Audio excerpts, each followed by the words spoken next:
What's going on, guys? Welcome to another episode of Shamshir Sound. In today's tutorial, I want to make it a bit more interesting and I want to make a big room lead sound in Native Instruments Massive from scratch. So I have a big room kick here in the pitch of E. Nothing crazy. We're going to start from scratch and I'm going to show you step by step how we make this sound. So this is routed to 1. We're going to route this to number 2. There's no effects on either of these yet. So I'm going to hit File, New Sound. And I really love saw and square. Square can give you a lot of good harmonics when it's used at a lower pitch. So I'm just going to go ahead and use my ears. I'm going to make this project also downloadable. So check out the download link if you want to download this as well. First things first, we need to make a cool melody. But obviously melodies are hard to make when the sound is crap, because then it's not really inspiring. I usually add a bit of reverb so I can kind of, make the sound a bit more tolerable, a bit more pleasing to the ear when I'm making it. We're working in E, so we'll make probably something in E minor. So I'm going to make that 8 bars long. We'll make our melody 4 bars long. Either 4 bars long or 8 bars.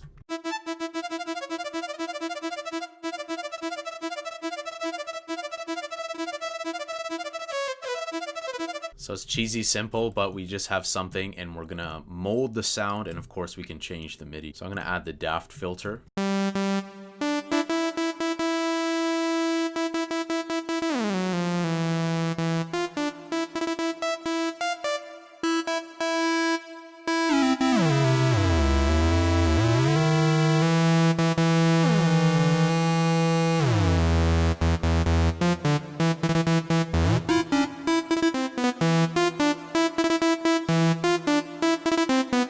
Switching to monophonic, adding a second voice, and we are gonna spread the pan position. You can go this way or the other one. This is fully inverted, and then this one you're gonna add more width. Basically the same thing, but I would send to the right.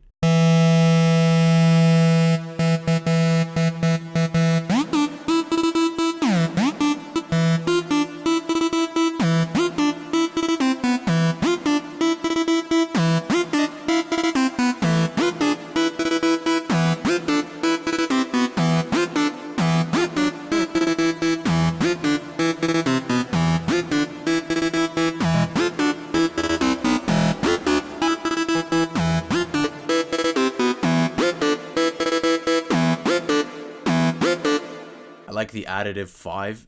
It kind of sounds like a voice, so it can give you some Formanty kind of effect. We're going to add a pitch modulation from envelope 1. And I do have the modulation oscillator off, but I'm going to turn it on afterwards just to experiment. I want a little click at the beginning, so I'm going to bring the attack all the way back, no level, and this is going to be really important, the decay.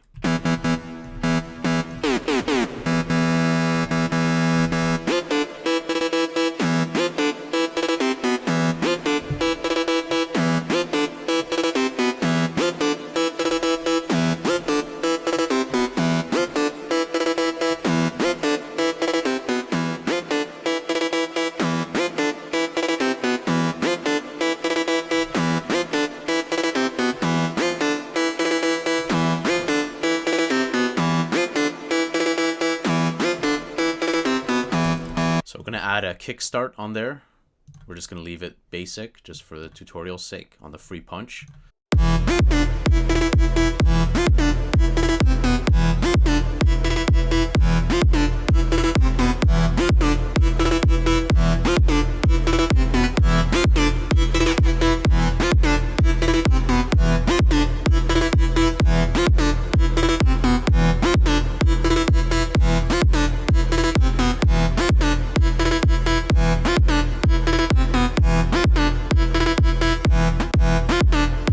So let's spice up this synth more and we're going to be pretty much good.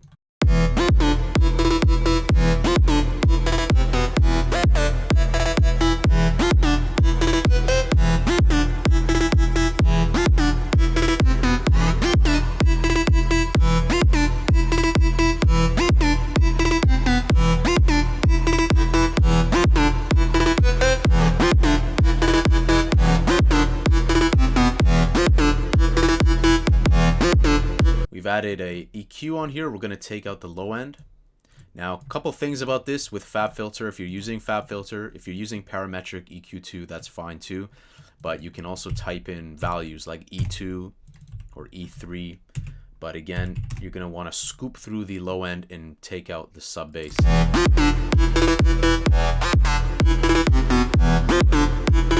So we'll just leave it for now at 120. Sometimes I push 150, but we'll leave it here.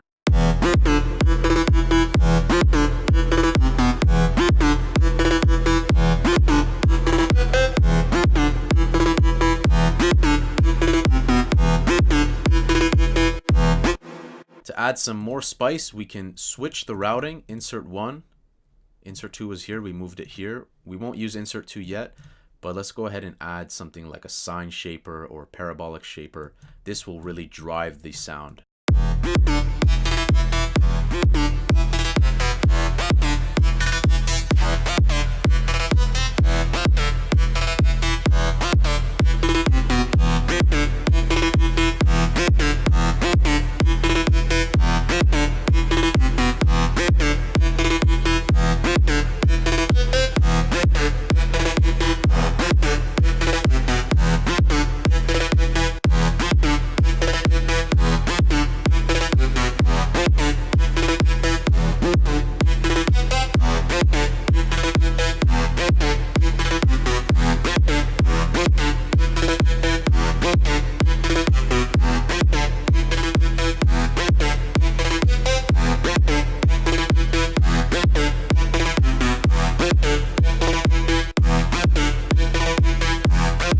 So if you notice here, I'm using trigger 0 reset. That's useful if you have a long release and you want the volume envelope to always be reset. It's kind of like an additional layer that you can use in conjunction with your voicing. So you can get creative with that.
Sometimes you're going to want to hum and move stuff around. Remember, your voice is the most powerful instrument. So here I'm liking this. It's changing it to a more ethnic. Dun, dun, dun, dun, dun, dun, dun.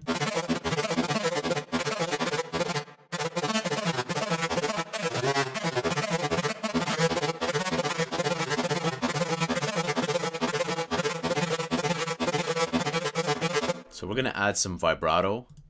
Vibrato is a great way to give movement. So I'm going to crank up the depth to see what it sounds like. I'm going to hit this mono.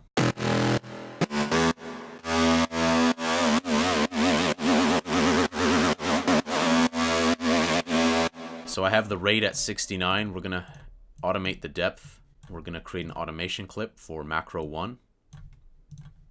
And I'm going to do it at the ending notes. I'm going to take away this pattern 5 for now. I had it there because I wanted to make... you always want to make like different variations. You don't want stuff to be too much the same. So that's the point of this vibrato too. So you can see here the vibrato. I want to see what the vibrato is like when I'm doing it at the end of each kind of bar.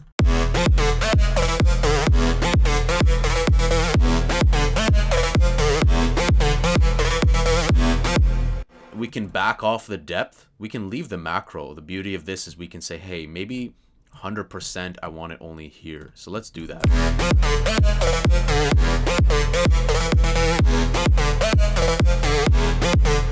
cool. I like the way that sounds. It sounds very Egyptian. So let's go ahead and modulate the pitch too. So I right clicked on that. I hit create automation clip. And in massive, you need to tell massive what are the values. What is the range that you can go high and down. So I'm going to tell it, because if you don't do that, you'll be like, what's going on? It's not working. Help me. And yeah. So I'm going to do plus 12, minus 12. Now, of course, you could go even lower.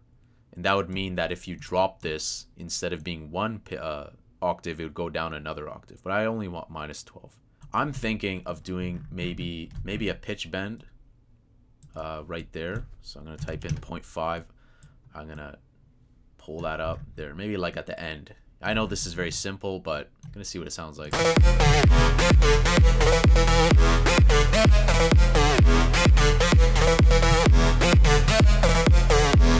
Alright, so we can also add a delay. I'm going to add a delay in the form of an effect. So the delay that you're thinking, I'm not going to do the usual delay. I'm going to do actually delaying the note.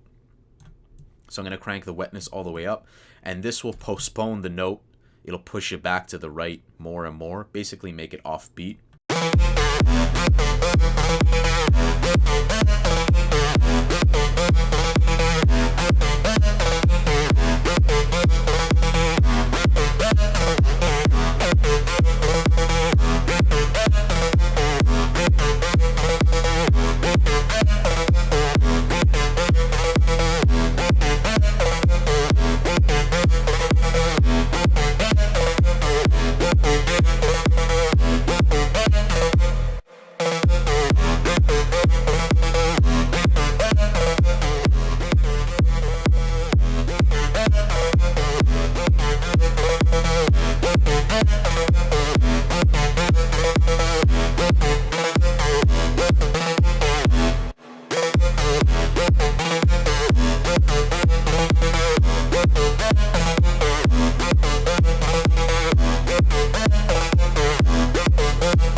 You guys can also use the oscillator phase. You can dictate where it goes.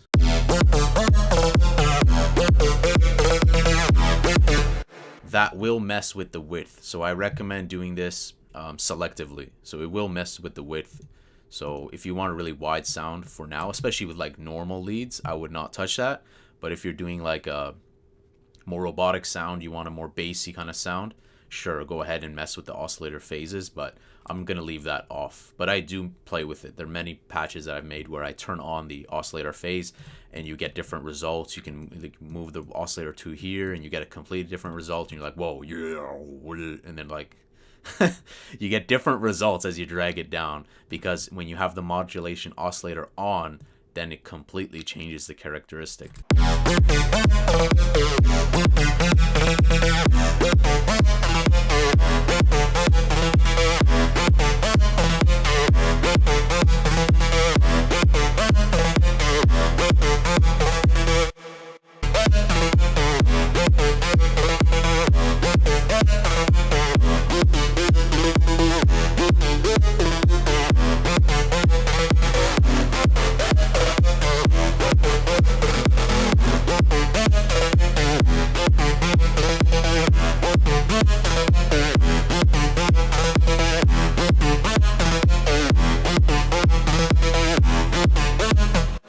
So that's pretty much it. You know, I'm not loving this, and obviously this needs a lot more work. And be careful with the reverb, because the reverb, you can create a lot of blur. You can really take up space of the kick. So I would recommend, guys, take this sound, you know, build upon it, use it how you will, and EQ it carefully, and keep building on top of that. You know, whether it be routing, where you share routing, you start sending some stuff to filter 2. That's where I would get creative. I would probably remove all of this, and because it's really not working in this case. Maybe if it was a bass patch kind of going down, that would create more movement going down the pitch. But we just made a simple sound. You know, it's nothing insane, but we made a simple lead, and I wanted to show you kind of some of the methodology going into making these leads. And I just love using basic wavetables, but of course, check out using the randomize feature. I've made a video on how to use the randomize feature if you want quick inspiration, because then we can quickly randomize our wavetables and a variety of other values. But this is something very simple. Take it for what you will. And I hope you guys like this video. Go ahead and hit the download link. The download link to this project is in the video description. You'll be able to download this patch. Yeah, that's pretty much a wrap for this. Just wanted to show you guys making a cool little lead in Massive. If you guys like this video, go ahead and smash the like button, drop a comment, and I'll see you guys in the next video. Take care.